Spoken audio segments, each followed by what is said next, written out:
Hello, hello, hello everyone! Nakita niyo na muli ang ating little teacup at nandito tayo ngayon sa 20% ang programang Puno ng Puso para sa mga seniors. But surprise, hindi senior ang ating kasama at yan ay walang iba kundi... Honey, pakilala mo? Okay, so ako ulit, this is Honey and with me is Waldy. And may dagdag kaming baon for today, our daughter Zia. Z. Actually, Honey and Waldy, hindi baon si Zia. Siya ang ating pasalubong. Yes. So sabay-sabay, inumin natin. Ang sarap pakinggan ng pasalubong kasi, di ba? Kaya yun yung masaya. Concept talaga. Ang Pinoy, mahilig tayo sa pasalubong. Yes. In fact, nakakagaang talaga ng kalooban pagka uuwi na yung mommy, uwi na yung daddy, uwi na yung lolos and lolas. Ayan na, aabangan na kung ano yung salubong, di ba? Tama. So hindi ko alam kung si Zia ay sanay na sanay din ba na sinasalubungan. O mapaghanap ba si Zia ng salubong from mommy and daddy? Yes. Are you? Are you, Zia? Yes. Are you looking forward to the salubong of daddy and mommy? Kasi lahat naman tayo ganun, di ba? Nung mas maliliit pa tayo when we were kids, di ba? Pag-aalis, kung sino man in the family, uy, salubong ha? Kahit na minsan hindi mo naman kakainin talaga, pero happy ka na merong pasalubong talaga. Yes, tama yan, Ate Gil. And true to us, sabi ko nga kanina, we are a food family. So Zia, as long as it's food, should be happy. So pag lumalabas kayo, sino ang nasusunod? Siyempre, di ba, saan tayo kakain? Lagi agad-agad, ay, nagka-crave ako ng ganito. So, take turns ba? Kung sino yung nag-iisip kung saan tayo kakain o ano yung kakainin natin? O laging si Zia dahil siya ang apple of the eyes of mommy and daddy? Not necessarily, Ate Gaines. Yung consideration dapat merong makain si Waldy doon kung saan kami kakain. Wow! Kasi so diba, si daddy pala ang consideration. Kasi iba yung kinakain niya kaysa sa amin.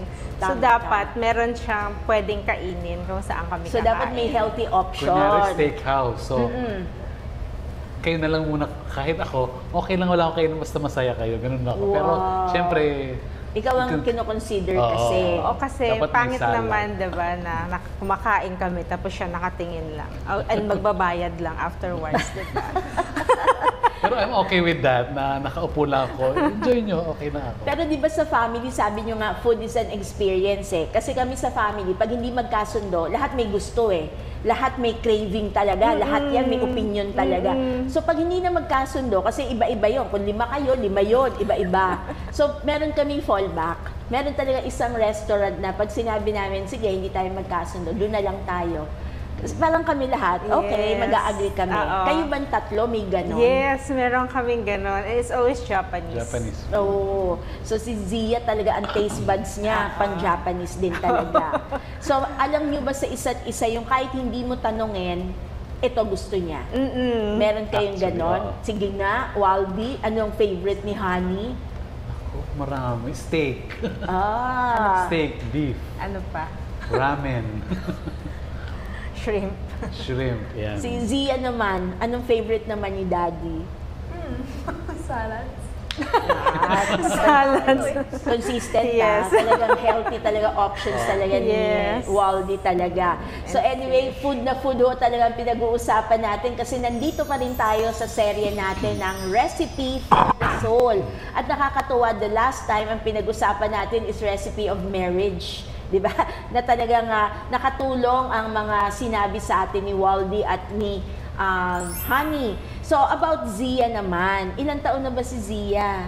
How old are you, Zia? 14 po. 14 na. So, dalagang-dalaga na. So, hindi na ba susundan, Honey?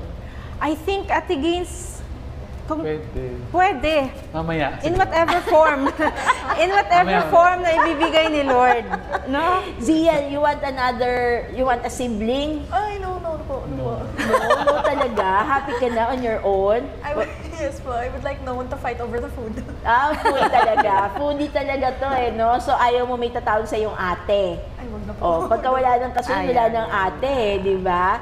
So, paano ba story ng iyong pagbigay into the world kay Zia? Hiningi mo ba si Zia kay Lord? Was it planned? May timetable ba kayong sinunod as husband and wife? Diba, Ate Gain, sabi ko nga, we are late bloomers. So we got married at 35. So medyo sa babae, medyo mahirap na yun. So it was a gift of God. So during that time, honey, may kaba ka na ba nun? Yeah. May kaba na? Yeah. Kasi medyo di ba sabi nga nila sa babae, when you hit this age, medyo high risk na. So it was really a gift from God. She came, I think 3 years after. 3 years after we got married. So you're also active in the community, Zia? Do you join them? In the friends? Sometimes po. Sometimes. But she already attended CLSE. So we So had you're able to complete that? Yeah, so we had one kasi for the youth. So nag-attend. But during that time, hindi pa siya Yeah. Youth pa ba siya noon? I think that was when you were 13. So last year. Pwede na. Yeah. Pero kasi meron din kayong kids, di ba? Meron. Oo. So doon, hindi na siya naka-join doon. Before pa, nag-join din siya nag-join doon. na din. Kasi since birth naman to sa community. So, and Since birth talaga, no? Since birth naman talaga siya. Tama naman. Kaladkarin. So kung saan kami mapunta. Sabi nga, hindi pwede, 'di ba? Sa community kasi, sa service sa community, hindi yun seasonal na pag libre ka lang, doon ka lang pwede. Tama. Hindi, it's really every time, so you cannot say no. So whatever is your circumstance, when there's a call to serve. So I think, honey, it's not just in the community. So yung buhay din ng lolos and lolas natin, ganun din Whether convenient or inconvenient, they will always be there for the family. Correct. Di ba? No? Kaya yung total commitment talaga. So yung ministry is also a family. Correct. And the family is also a ministry. Correct. Di ba? Correct. Kaya kailangan mabalance talaga natin yon. So walang excuse. Hindi pwedeng ito muna. Wala ito. Ito ang pa-prioritize ko. Hindi. Actually, sabay talaga yan na mag-blend. Yes. Kaya nakakatuwa kayong tignan, talagang holy family talaga, di ba?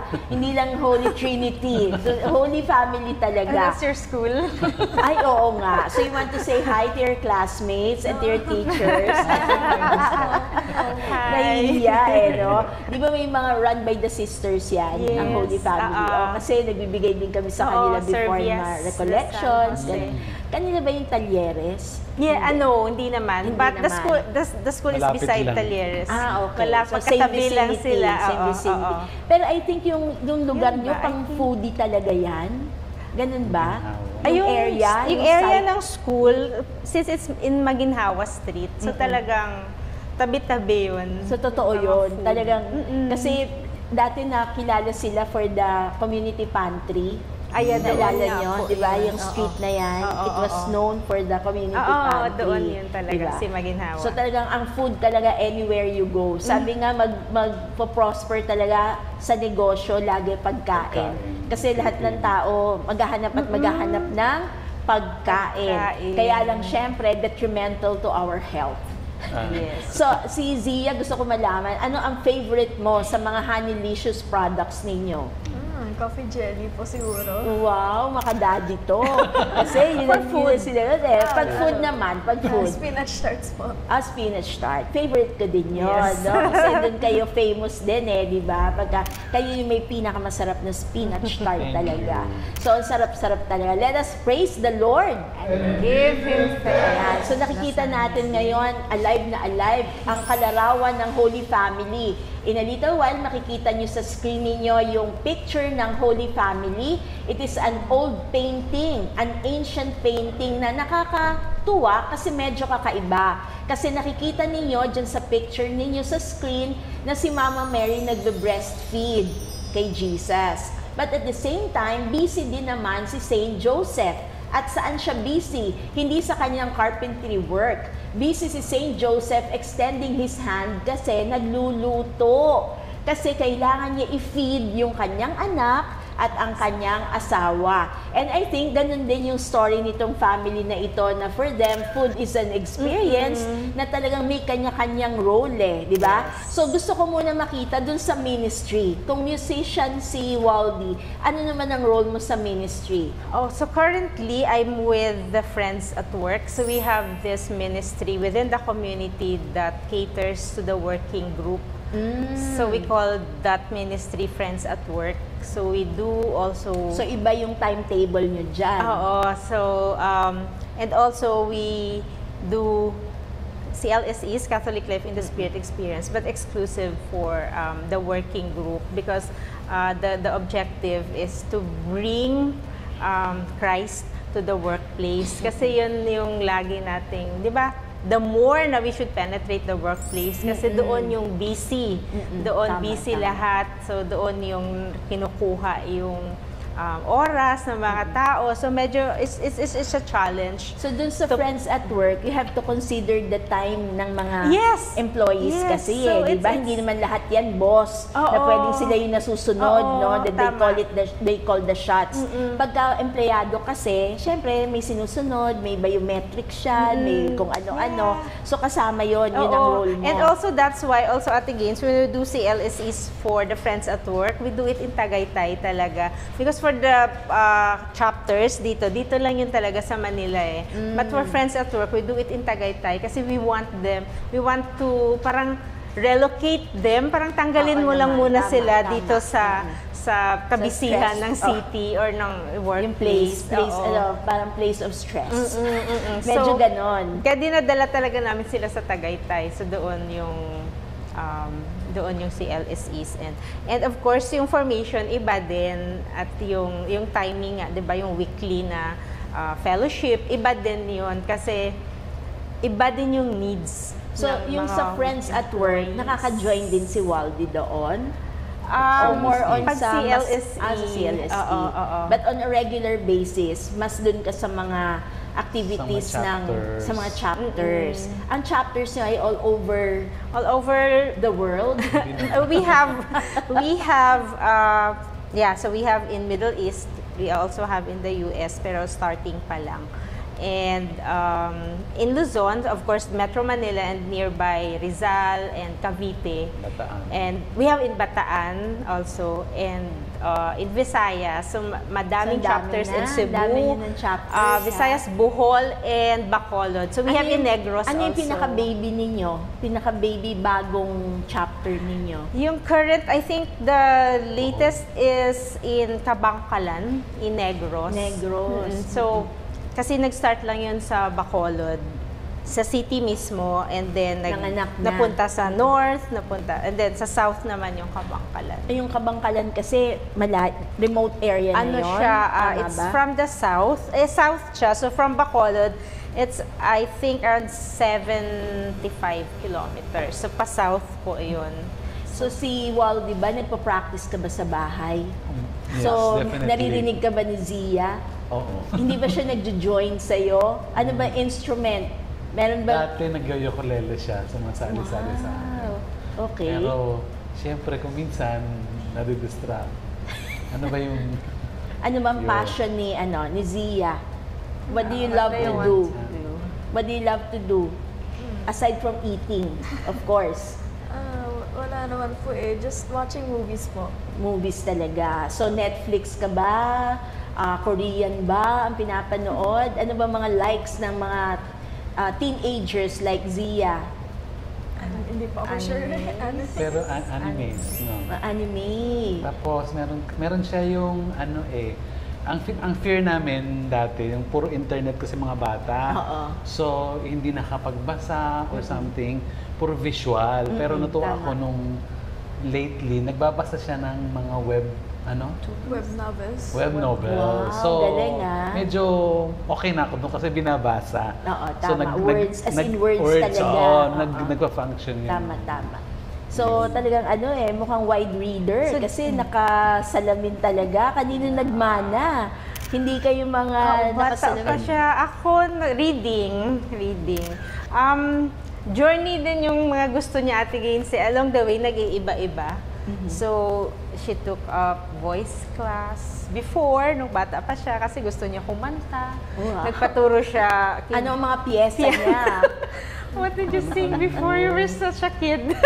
Nakalumot niya rin na. Nalimutan na. Yeah, she did Aikido. And Hindi niya rin. And now, pero ngayon, she's doing Taekwondo. Wow. So, nasa second belt na siya, yellow belt Ay, na siya. galing ha. Mukhang seryoso ka na talaga. So, baka, kasi you're having fun with Taekwondo. Oo. Yes. Ano yan Medyo- di ba more of the legs ang taekwondo? Ano? Di ba? Talagang kailangan ito yung very strong sa kanila. So, hindi mo naman nire-wrestle si daddy. Dati nag-wrestle kami. Yung Baby pa lambingan siya. po nila, ganon. So, Yung lambingan namin, yung kilitian, tapos habulan, Pero tapos happy pa siya wrestling. nun kasi mas chubby ka dun eh. Oo. Di ba? So, parang, di ba, sarap-sarap yakapin ni daddy noon. Ngayon, ang lakas-lakas niya na, hindi ko na kaya Ang laki yung mga... niya na. Dati kaya ko pa siyang hatak-hatakin. Ngayon, siya na yung malakas. So, nakaka-relate sa atin ng mga lolos and lolas natin habang pinapakinggan ng stories ni Mami, ni Daddy at ni Zia. Kasi syempre, mas marami ng time ang lolos and lolas to be spent sa kanilang mga apo. Pero maganda yung sinabi mong point, Honey, na yung bata kasi, hindi lang ito yung focus niya, ito yung magiging hobby niya forever. So, nag-change. So, you have to support that, Yes. di ba? And they have to try it out eh. Kasi Correct. paano nila malalaman kung hindi nila ito try Yes, out? yeah. So, lolos and lolas, ano message yung sa lolos and lolas? Wag ko kontra, di ba? At wag ko control. Yeah, just let them. Kasi eventually, they will really know what they want and magpo-focus sila doon.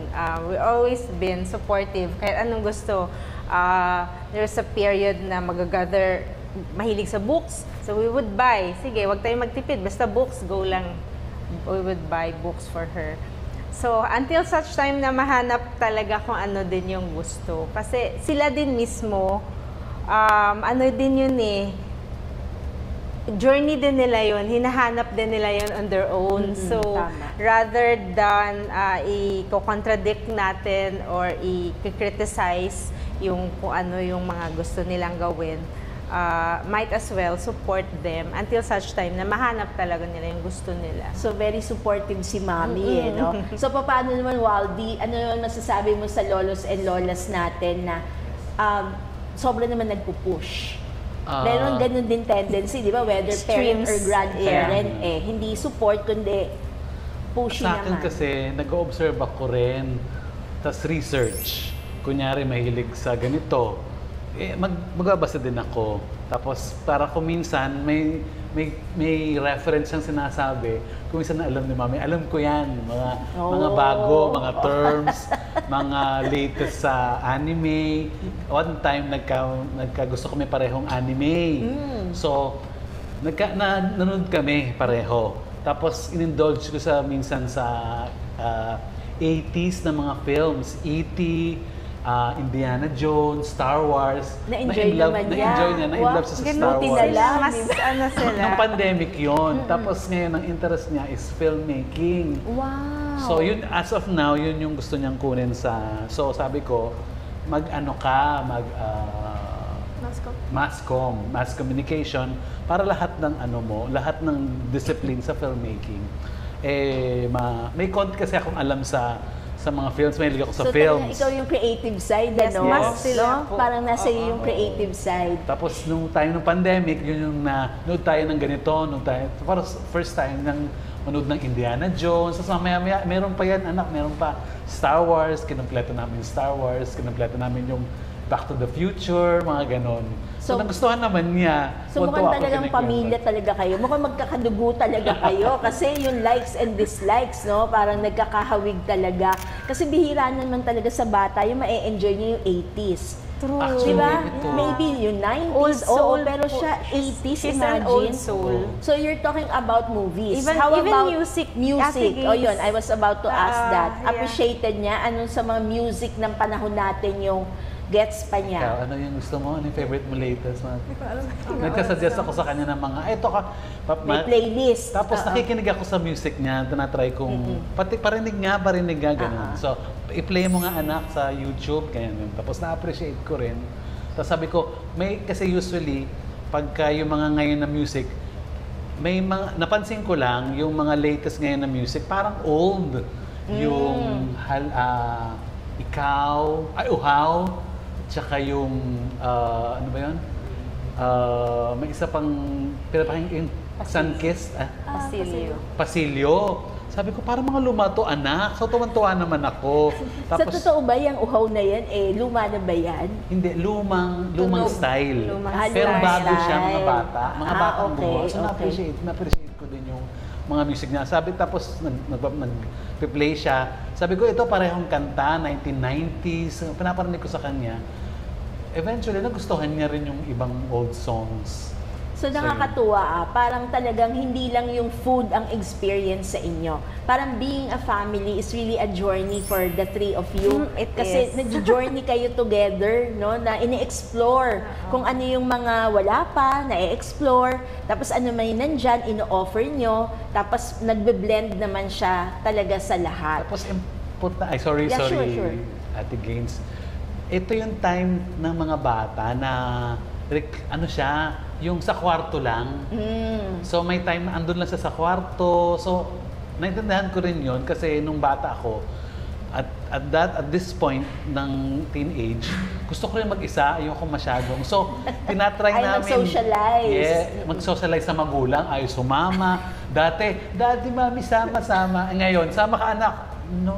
Lolos and lolas, may ganitong panahon. So, ang pag lumabas ng kwarto, itry mong itry mong engage. Tapos nasa kotse, try kong engage na, ano yung pinapakinggan mo, ano yung binabasa mo, ano yung anime na baka magkapareho tayo, maganda yung anime na ito, maganda ganyan. So, Waldy, parang sinasabi mo ba sa ating mga followers, lolos and lolas, titos and titas, kasama na rin na kayo ang mag-engage. Oo. Take on the initiative. Yes. Kasi kung ganitong stage ng mga apo ninyo, meron talaga. talagang dadaan dun sa face na yun na parang ayoko nga dito lang ako So, andyan yun sa mga ugaling tinatanong, wala lang. At saka may bago ngayon, diba? Ate Gaines, yung dad jokes.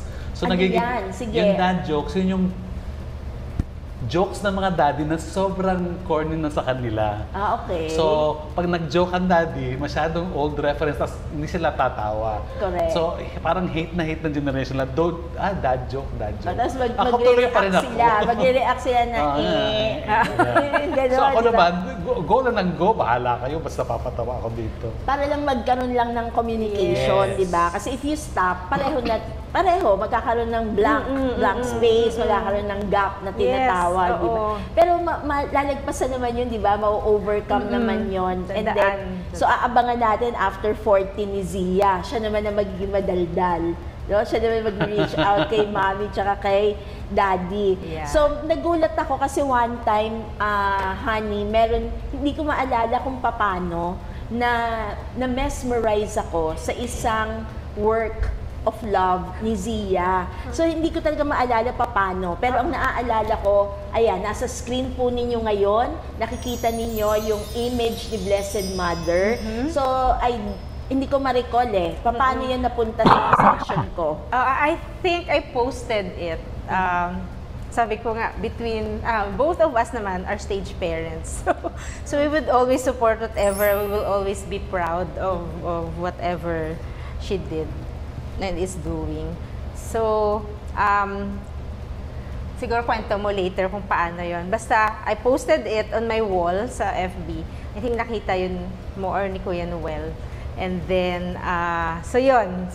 So, kwento ni Zia how that came to be. Sige, Zia, ngayon lang maririnig. Nakikita na lagi yung picture kasi, di ba, nakikita na yan. Kasi sabi mo nga na-post na. But the story behind, hindi namin yun alam. So, Zia, kindly share to us, what's the story behind that painting of yours? Grade 7 CLF art project po. Kailangan gumawa po ng drawing from, Song of ano naman? Tagalog Tagalog liturgical. church song. Tagalog church song. Okay. So assignment siya. Homework. Oh. Then, Tapo, drinahin ko po yun. Tapo, kasi yun po yung most nag-show up pag nagsisearch ako ng pictures. So I picked Mama Mary. So, yun.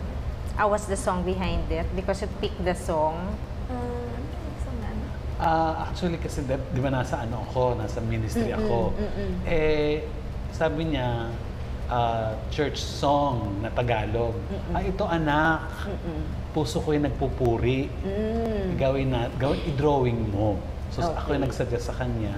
Tapos, siya yung nag-research na. And then, yung na-drawing mo na, Ipapasok ko na sana. Pero kasi, sabi ni daddy ko ko i-color. kasi Okay. black, So sketching muna sketch talaga. lang. Then, So, kinolor ko, tapos pinasin ko na sa teacher. Sabi ni daddy gusto niya gawing t-shirt, pero ayaw ko po. Pero ginawa pa rin. Pati din si mami sa pag-post. ayaw niyang i-post. Ayaw niya rin niya yung t-shirt. Bakit? Ayaw Bakit na i-color. ayaw mo? Let's listen to her side. Why? There Ayaw must ko be a lang po. reason why. Ayaw ko lang po, a bit a bit shy lang po, a bit embarrassed lang. Shy. Shy lang naman siya. It's not because ayaw mong i-share. Kundi may yung shyness lang. So, meron ka bang grade? Anong grade mo doon? Hindi ko na po When you maalala. Forget. Pero mataas diba? I'm pretty sure kasi talagang pagkita mo naman, di ba? So nakaka-amaze Oo. kasi imagine assignment lang po, no? So artwork, assignment required sa school. Tapos nag-suggest lang si daddy pero na-internalize and ganito yung execution niya kung ano yung kanyang Yung expression of faith. Yes, ang isang notable doon sa work na yun, Ate May Gaines, di ba, nag-comment. yung colors, kasi di ba, usually Mama Mary, we would It's see white. na either white lang or blue lang, gano'n. So when I posted it, merong, nag-comment, why did you choose colors, Zia, especially the red one? Kasi it's seldom that you see Mama Mary na may red. Kasi parang loud kasi ang red Oo. Tapos yung sagot niya, because they are happy colors. Those are happy colors. That's true. So, Kasi ang di ba when galing you ng ano niya, praise, ha? happy. Namana niya yung creative side mo, ha? Kasi di ba, pag tinignan mo talaga yung image na to o yung painting na to ni Blessed Mother, talagang there is joy.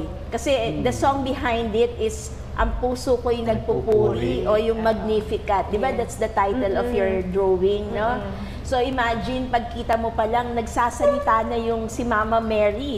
And this month of October, di ba, ino-offer talaga natin ang ating rosary, no? As a pledge of our love to the Yes. Lord through the rosary. Yes. So very timely itong pinag-uusapan natin.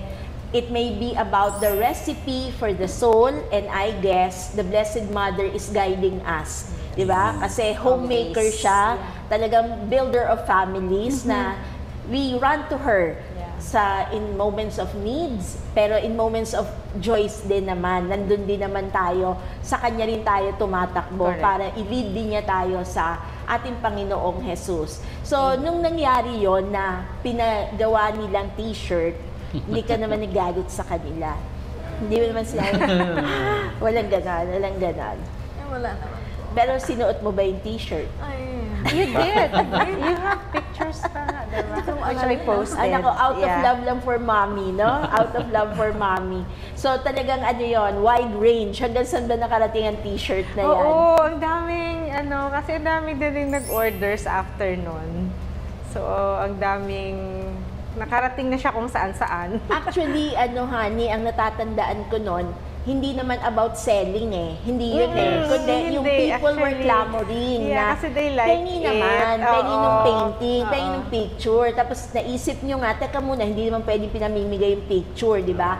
Ilagay sa Kasi t-shirt, ang ganda niya di ba? kasi So meron brand. siya nun, may black And tsaka white. Meron nun si Kuya Noel white, ako yung Oo. black. Siyempre para matalo yung mga tama-tama, di ba? So nakakatuwa naman. So hanggang pagtanda mo, Zia, talagang meron ka ng legacy of art. At ang pinakamaganda doon, Blessed Mother talaga, di ba? So you must be proud, the two of you. Yes. So kung meron kayong prayers at this stage in your life, kasi 14 years old na si Zia, ano yung prayer nyo for Zia? I think basically just for her to grow up as a good person. Kahit set aside mo na yung mga achievements yung importante is she has to grow up as a good person, as a good child of the Lord. Kasi parang ang sayang naman ng ginagawa namin, di ba? Ang sayang naman ng mga values na ini-instill kung hindi yun ma-apply sa kanya o kung hindi niya mali-live out yun. So, it's a blessing that we are in the community. So, dapat ma-impart or yun yung legacy, magiging legacy namin sa kanya. And yeah, and the ultimately wala na kami, she will become the person that God wants her to be. Amen. Let us praise the Lord. And syempre si Daddy, ma-find niya yung passion niya na make part naman talaga ng buhay yung making money, yung making a living. Sana mag-coincide yung passion niya at saka yung kanyang earn a living. So magiging mahal niya yung kanyang ginagawa. Amen. And offer it to the Lord. Amen. So si Zia, you were blessed kasi meron ka pang isang lola. Right? Yeah. So it's a gift kasi hindi na lahat ng tao may lolos and lolas, di ba? How about you, Zia? Do you have a special message for your lola? How do you call her? Lola Rosie po. Sige, would you like to greet her? What's your message for her? Wala po. Hi Lola, wala pong ako maisip At least hi talaga kay Lola, no? But I'm pretty sure na tuwan-tuwa ang Lola kasi apple of the eye talaga ng grannies natin, yung mga apo. But anyway, thank you so much, Waldy, Zia, and Honey. Talagang hindi nyo lang binusog ang mga tiyan dahil recipe ang pinag-uusapan, pero ninorish ninyo yung soul talaga ng bawat isa. Especially the lolos and the lolas, the titos and the titas, the mommies and daddies out there, na talagang it is truly a blessing na meron tayong pamilya. This is a gift coming from God because through you, nakita ni Zia yung face of God.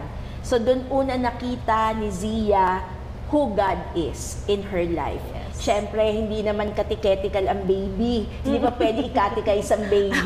But through the presence of mommies and daddies like you, alam na niya, long before we teach her the doctrines of the church, she has already experienced who God is in her life.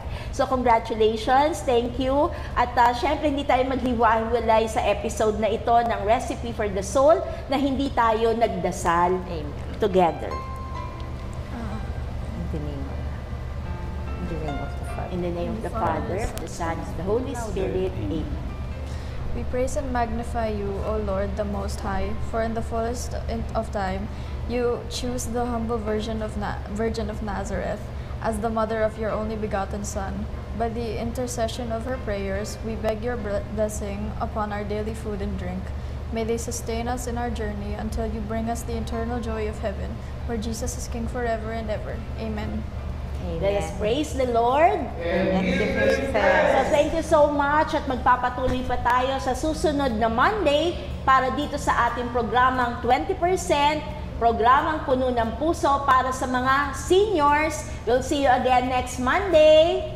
Bye! Bye! See you!